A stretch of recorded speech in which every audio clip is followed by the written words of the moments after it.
What's up, guys? Neil Orfield here, taking a look at Stokastic's MLB DFS Lineup Generator for tonight's slate. While you're coming in, please do like the video, subscribe to the channel if you haven't already, and hit that notification button so you can get alerts when our shows go live.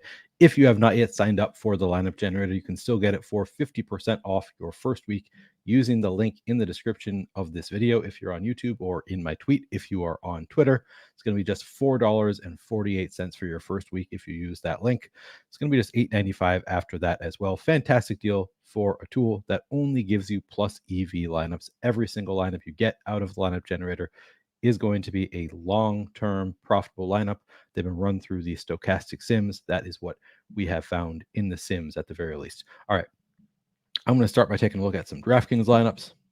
I'm going to do all stack types. I'm going to do all lineup types. So we should get a mix of chalky, balanced, and contrarian lineups here. Not going to lock anybody in.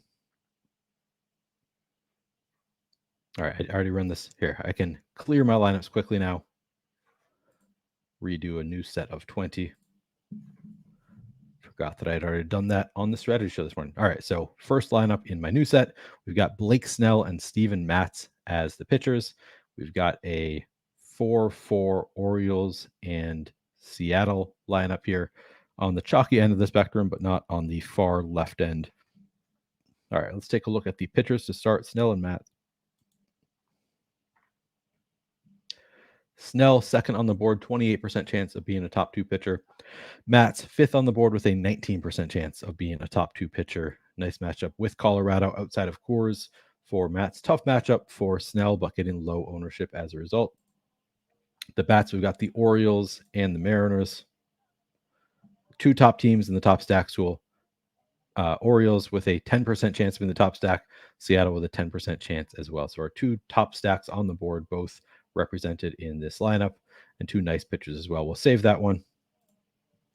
This lineup, we have Corbin Burns and Steven Matz. Now we have a 5-3 Giants and Mariners lineup. Let's see where Corbin Burns is in the top pitchers tool. Top of the board, 32% chance of being a top two pitcher for Corbin Burns. And then we had the Giants added to this one. Third on the board, 10% chance of being a top stack for the Giants at just 6% ownership.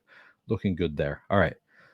Now I'm going to go through and I'm just going to save 20 lineups, see what my exposures look like after 20 lineups.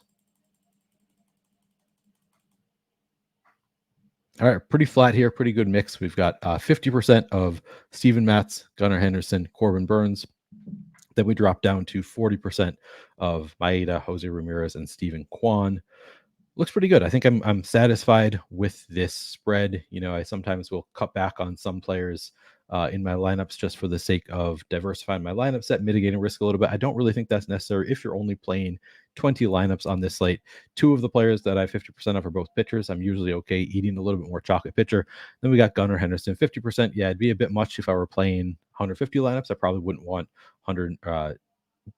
50% of them, 75 of them to have one player. But when I'm playing just 20 lineups, I'm a little bit more okay, you know, being a little bit more condensed in my ownership. So I'd probably be okay with 50% Gunnar Henderson. I think overall, this looks like a good 20 lineup set and only 45% exposure to Baltimore, 40% to Cleveland. Pretty nice spread here of stacks. All right, I'm going to take a look at some FanDuel lineups as well. Going to do all stack types, all lineup types, not locking anybody. We get Corbin Burns as the pitcher in our first lineup. We've got a 4-3 giant, no, 4-2-2 Giants, Guardians, and Cardinals stack with Corbin Burns as the pitcher. Let's start by looking in the top pitchers tool on FanDuel for Corbin Burns. He is top of the board with a 13% chance of being the top pitcher. Looking in the top stacks tool now on FanDuel. Again, we had the Giants as the four-man with 2-2 Guardians and Cardinals.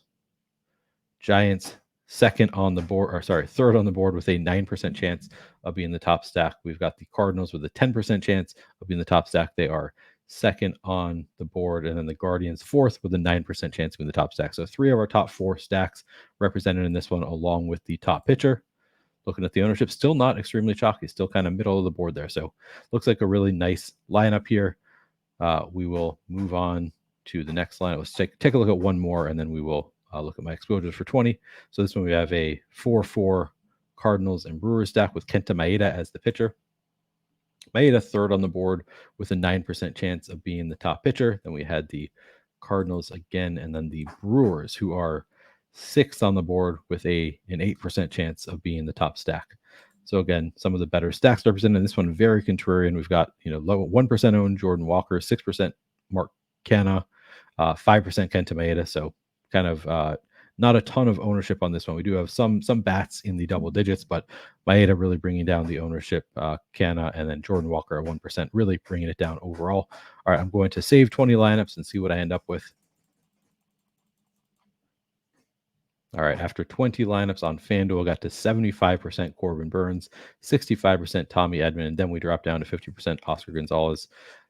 I think this is a little bit much for me on Burnes and Edman. I would probably cut back a little bit on those two on FanDuel. You can only play one pitcher, so 75% is a bit much for me on Corbin Burnes. Probably cut back on my Burnes a little bit, try and get back down to 60% or so of Burnes, maybe 50% Tommy Edman is probably where I would shoot for to try to flatten out my exposure just a little bit on FanDuel in this 20 lineup set.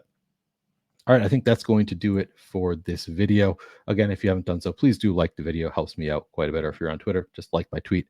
That is very helpful. Thanks for watching and good luck to